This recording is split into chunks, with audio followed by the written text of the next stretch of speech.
Ողջույն սիրելի ընկերներ, նախորդ 2 օրը կարծես ինձ համար լռության օր էր, որի կարիքը անկեղծ ասած ունեի։ Ներողություն եմ խնդրում դրա համար, բայց այդ լռությունը ինձ անհրաժեշտ էր։ Հիմա իհարկե խոսենք ամենակարևոր հարցերից, շատերին մտահոգում է, թե ինչ որոշում է կայացնելու ուժեղ Հայաստան կուսակցությունը։ Ես կարող եմ միանշանակ պնդել, որ ուժեղ Հայաստան կուսակցությունը տեր է յուրաքանչյուր իրեն վստահված ձայնի համար։ Ինքս մասնակցել եմ ձայների հաշվարկմանը և 2 ձայնի համար 2 անգամ վերահաշվարկ եմ պահանջել, որովհետև յուրաքանչյուր քաղաքացու ձայնը մեզ համար կարևոր է։ Եթե քաղաքացին որոշել է գալ ընտրության ու իր ձայնը տալ հանուն որևէ կուսակցության, դա մեզ համար ամենակարևորն էր։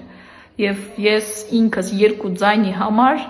2 անգամ վերահաշվարկ եմ պահանջել, 2 հատիկ ձայնի համար։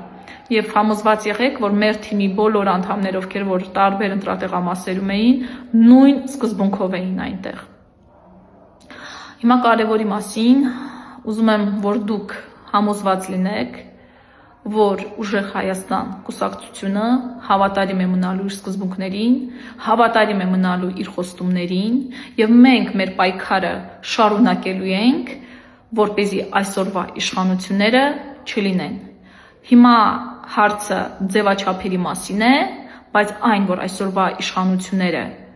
հայանպաստ չեն, հայկական չեն, այս սպասարկում են թուրքական շահերը, դա